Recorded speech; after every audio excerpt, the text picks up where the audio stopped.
आज देश के एक प्रमुख अंग्रेजी समाचार पत्र में देश के वरिष्ठ सेवानिवृत्त आईपीएस अधिकारी ने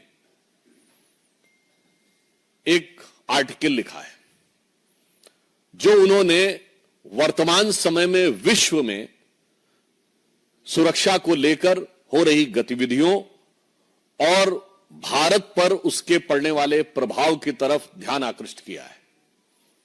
आप सभी को ज्ञात है कि 1.5 वर्ष पूर्व जापान के पूर्व प्रधानमंत्री शिंजो एबे जी की एक राजनीतिक कार्यक्रम में हत्या हुई। चंद दिन पूर्व अमेरिका में राष्ट्रपति पद के प्रत्याशी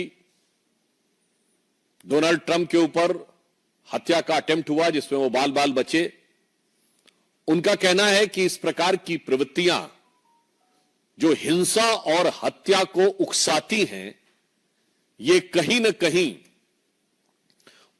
उन बयानों से प्रेरित हो जाती हैं जहां राजनीतिक दल अपने तात्कालिक राजनीतिक स्वार्थ में शॉर्ट टर्म पॉलिटिकल बेनिफिट के लिए हिंसा और हत्या के शब्दों का प्रयोग करना चाहते हैं।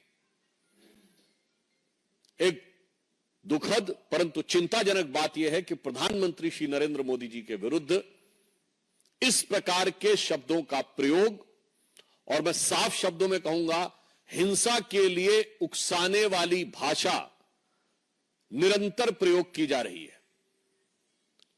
अभी आपको ध्यान हो, कांग्रेस के नेता प्रतिपक्ष राहुल गांधी जी ने चुनाव प्रचार के दौरान पिछले वर्ष कई बार अपमानजनक शैली में मोदी जी के लिए मारना, डंडे मारना इत्यादि शब्दों का प्रयोग किया। यहां तक उन्होंने बोला कि अगर काफिले पे कुछ फेंका गया तो कुछ और फेंका जा सकता है, यानी फेंका जाना डर के समाप्त होने का प्रतीक है। इसका मतलब कि किसी भी नेता के काफिले के ऊपर कुछ भी होना चाहिए। याद करिए कि जिस समय प्रधानमंत्री जी पंजाब के दौरे पे गए थे 2021 में, जिस ढंग से उनके सुरक्षा घेरे को तोड़कर उनकी सुरक्षा के लिए एक बहुत खतरनाक स्थिति का निर्माण किया गया था।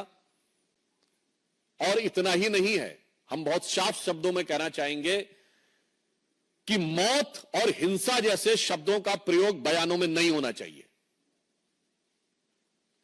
क्या यह सत्य नहीं है कि कांग्रेस के कई वरिष्ठ नेताओं ने मोदी जी के लिए इस प्रकार की मौत और उस प्रकार की मौत जैसे शब्दों का प्रयोग किया?